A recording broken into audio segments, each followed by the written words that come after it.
You ever just scrolling through Netflix, losing your mind because there's nothing interesting on there because Netflix sucks now? And then you look at the Netflix spotlight and you see a new horror movie there. So you watch it because Netflix would never recommend a bad movie, right? I mean, the spotlight still means something, right? And after, you come to the conclusion that this shit sucked ass. That Netflix is run by a pile of violently fused together assholes, and that you should probably stop paying for it. Ahem. The Deliverance. 2024. If you've heard of this movie at all, it's probably from that one clip that made the rounds on Twitter for a little bit. Nah, if you want to see that atrocity, you're gonna have to stay a little bit. Also, I don't want YouTube to ban me to the Shadow Realm for, including some naughty words in the first couple minutes. If you haven't heard of it though, it's basically an Exorcist movie, because apparently that genre is suddenly making a comeback, about a family that moves into a haunted house. Now, if you think that sounds boring, then you'd be completely wrong, because this movie is also completely insane. It starts out somewhat decent, but then halfway through it goes completely off the rails. You'll see what I mean. So the movie opens up with opening credits, as most movies tend to. But here it goes on for an unholy 2 minutes. It takes f***ing forever. And you might say 2 minutes isn't that much. It is when you're looking at shitty kid strongs for those 2 minutes. But after the painfully long opening credits, we meet Ebony, a mother who's just gotten out of prison and is now trying to support her 3 children and pay for her mom's cancer treatment. We cut to the family having dinner. It becomes pretty clear pretty quickly that Ebony's mom, Alberta, is kind of the worst. She's literally the definition of white trash. If you looked up the definition of white trash, well, you wouldn't find anything because I'm pretty sure that white trash isn't in the dictionary. But if it was, then Alberta's pick would be right next to it. Funny thing, this is actually the second time I've seen Glenn Close play white trash. The other time being in Hillbilly Elegy. You know, that movie based on that book by J.D. Vance. You know, Trump's vice president. You know, that joke's probably gonna start a political debate in the comments. Man, I sure love American politics. She was also a pretty terrible mom to Ebony growing up, which Ebony brings up literally every time her mom says something about her parenting. And on top of all that, Ebony's also got issues with CPS, so every once in a while a CPS agent comes over, asks if she's being a good mom, obviously sees that she's not being a good mom, and then f***s off without doing anything about it. Throughout the movie, they're also stalked by a woman who follows them around and takes photos of them. They at first think that the stalker's working for Child Protective Services, but she knows a little more about what's going on in the house than they realize. Ebony's youngest son, Andre, wants some milk, but Ebony tells him no because he's lactose intolerant. Andre says that he doesn't even have a diagnosis and that she's just being cheap, so Ebony socks him in the face, just goes to town on his face. That's a lie, but she does hit him. She immediately tries to clean up his bloody lip, and her mom sniffs her breath because on top of being a broke, basically single mom and having just gotten out of prison, Ebony's also a recovering alcoholic.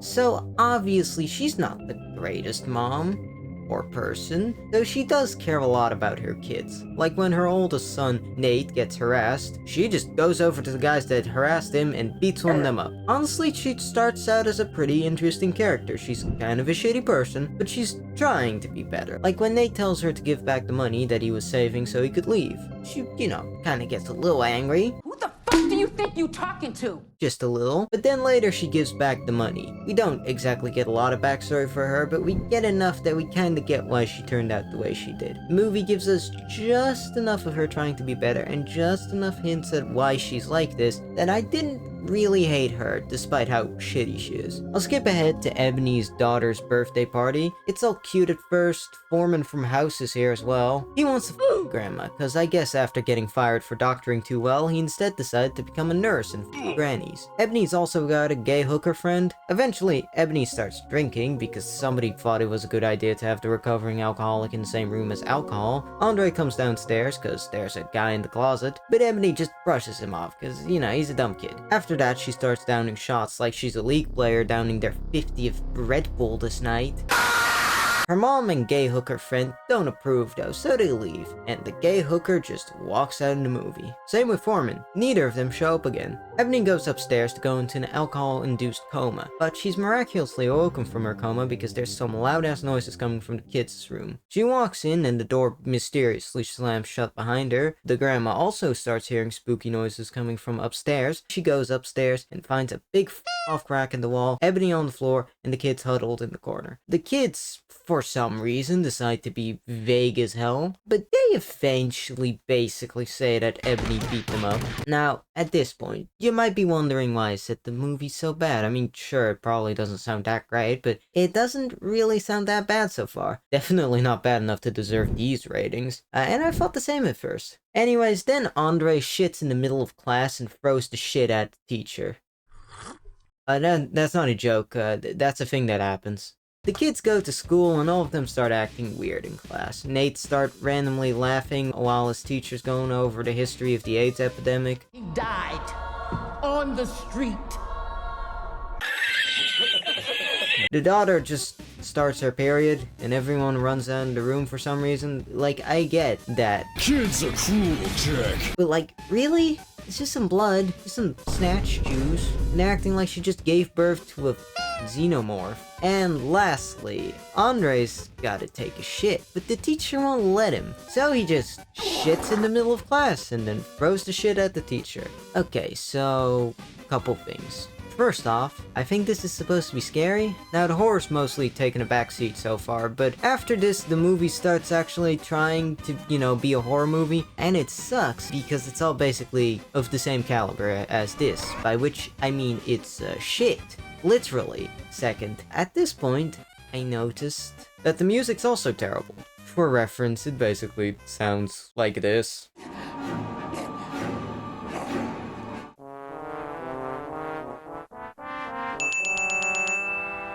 Lastly, this is the part of the movie where things really start to go off the rails. It's basically just all downhill from here. All that good stuff that I brought up earlier is gonna pretty quickly be kicked in the shins, run over by a car, and buried in the desert. The kids get taken to the hospital, which I get for Nate and Andre, but the daughter's, she's just on her period. I don't know, maybe she was bleeding more than normal, I don't know, I'm not a woman. But anyways, the doctors obviously can't find a cause. This is an Exorcist movie after all. So the kids go home with Ebony. She gives Andre a bath, but her phone starts ringing downstairs, so she goes to take the call. Meanwhile, Alberta's hanging up a cross because the Exorcist movie. Ebony tries taking it off the wall, but Alberta stops her. To which Ebony basically says that Alberta can act like she's a good person now with good old J-Man on her side, but that doesn't change that she wasn't a good mom either. And I like this scene. I think Ebony and Alberta's dynamic is pretty interesting, having a daughter who both kind of hates her mom but also still loves her, and a mom who's really trying to be better and forget about, all the evil stuff that she's done, but, also kind of trying to sweep it under the rug at the same time. It's a pretty interesting relationship that I think is also pretty realistic. But it does kind of get a little annoying when Ebony deflects from all her mom's criticism by going, well, you weren't a good mom either. Yeah, but don't you want to be better than her? It just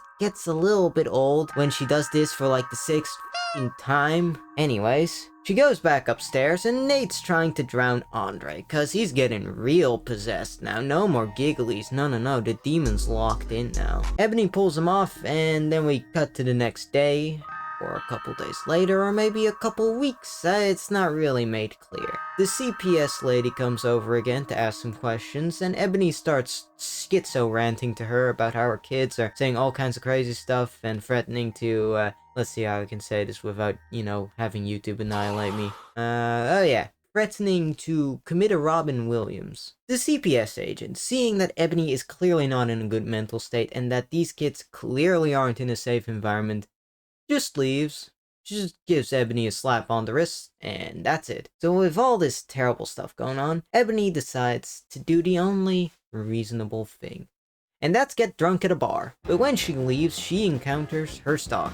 Ebony confronts her about why she's doing this, but it turns out she's not working for CPS. She takes Ebony to a McDonald's, the holiest of all places, and explains that the house is evil, and that she's the movie's obligatory exorcist. Though she says that she doesn't do exorcisms, she does Deliverances.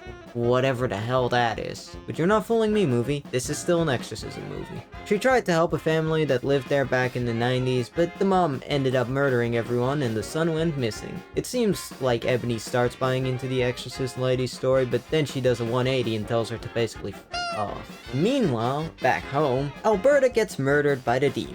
Ebony comes home, the cross is on fire because Exorcist movie, and she finds Alberta's corpse. She yells for Andre for some reason, and for some reason she acts like she knows that he had something to do with it, which he obviously did because, you know, demon possession or something, but it doesn't really make sense that she'd think that. She didn't believe the Exorcist lady, yes, that's what I'm gonna call her the entire video, and even though Andre's definitely been acting weird, it's a little insane to assume that this like 8-year-old murdered a whole ass adult. Like, yeah, we know that he did it, but she shouldn't know that. Anyways, the next day, the CPS lady is let in to investigate. I don't know if that's how it would work IRL, but sure, we'll go with it. Meanwhile, Ebony's basically fled the house and is driving away with her kids, which also doesn't really make sense. Like, the cops didn't question her, especially when the CPS lady has seen how bad Ebony's mental state is. I guess the cops questioned her off-screen, because otherwise this doesn't really make sense, I think. Andre gets possessed in the car, so Ebony parks, runs into a bar, tries to get the bar randos to help her, but when the knockoff John Goodman looks in the car, the kids look completely fine. Then this somehow leads to her getting arrested or forced to meet with a psychiatrist or something. They just kind of skip over how we get from, you know, bar parking lot to Ebony being locked in like a mental hospital or something. It's really not made clear. The psychiatrist is the most hateable and condescending character I've ever seen in any movie ever. But somehow, the movie still made it that I'm totally on her side. Because to any sane person, Ebony looks like a crazy person that obviously isn't in any kind of state to take care of those kids. The psychiatrist asks her some questions, you know, like a psychiatrist does. Do you currently use drugs or alcohol?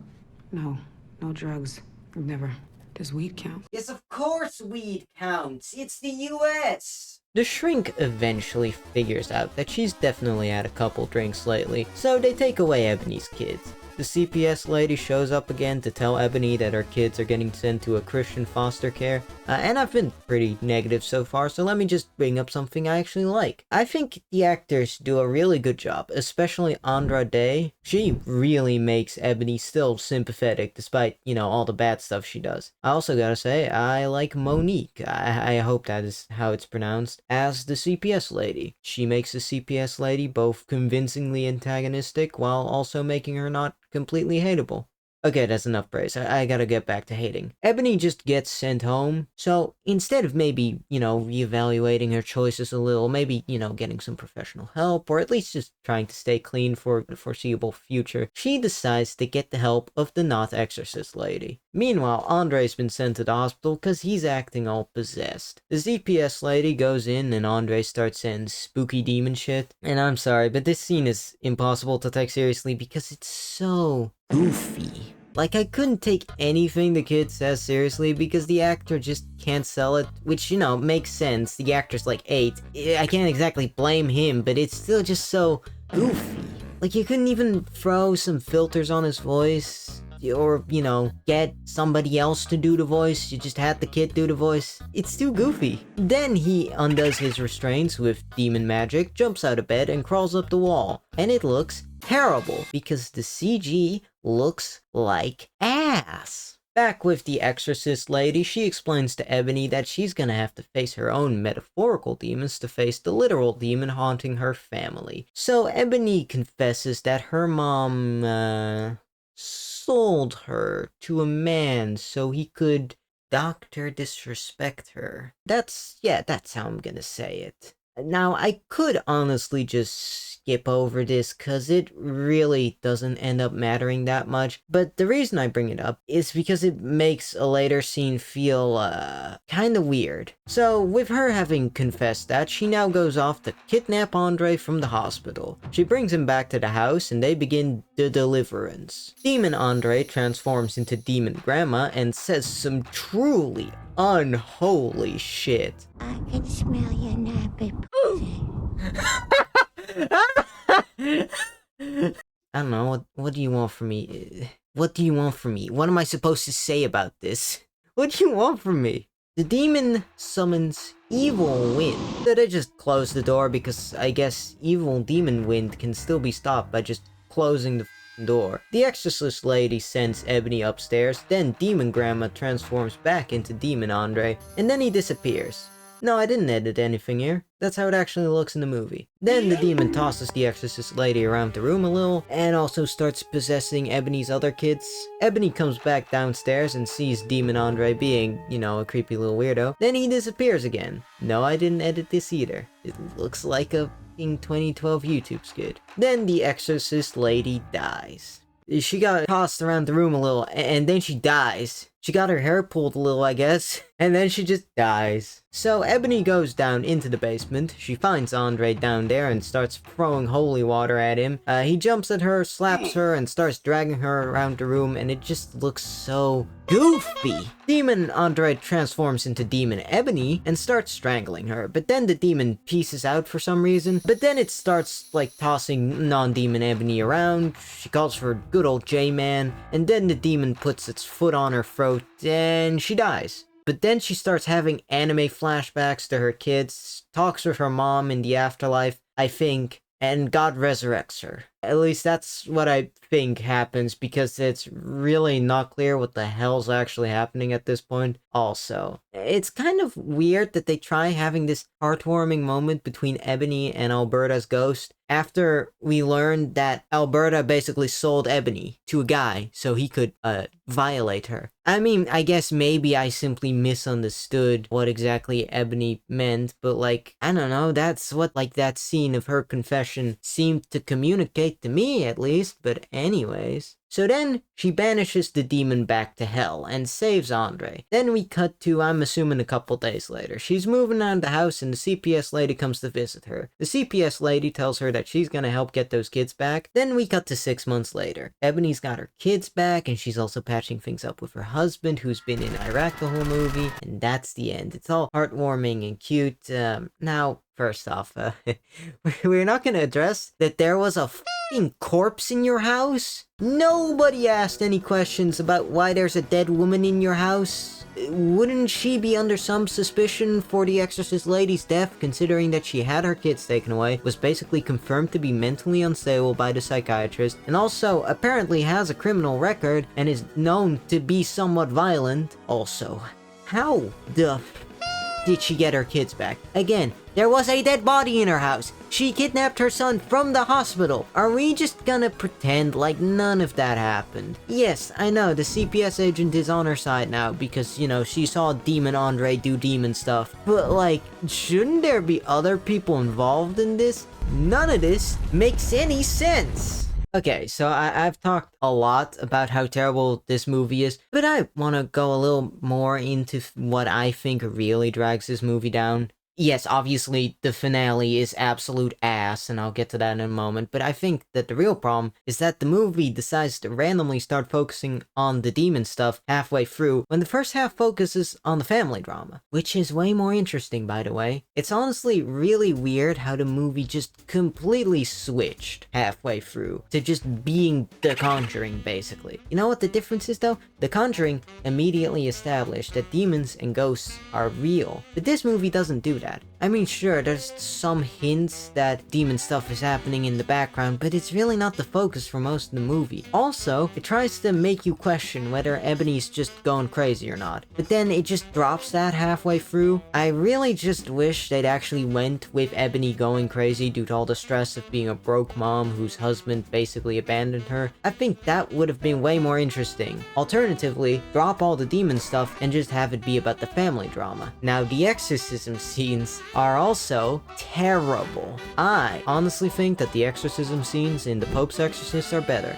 Now, if you've watched that movie, you might think I'm deranged for saying that.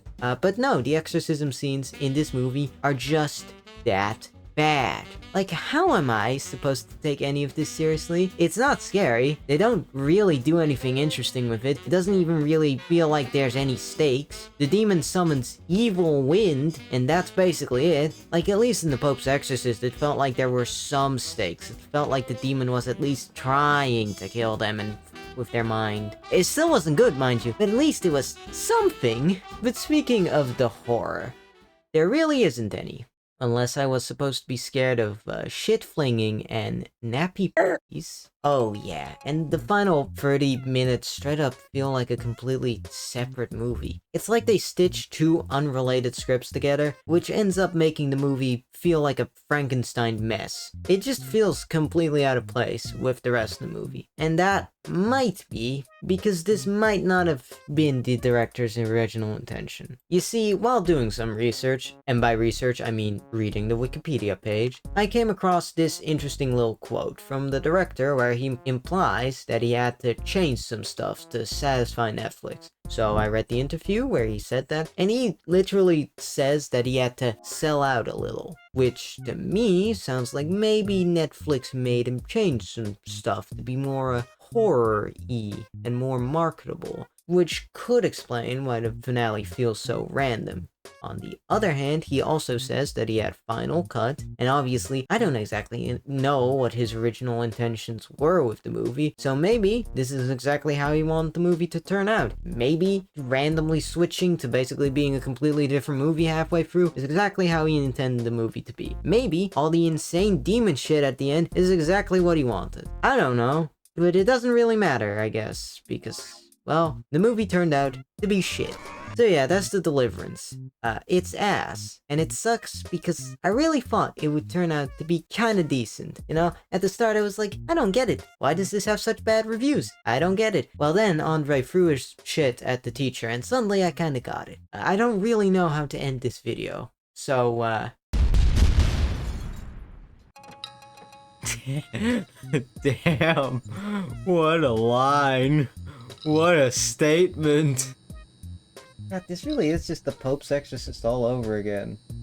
But worse.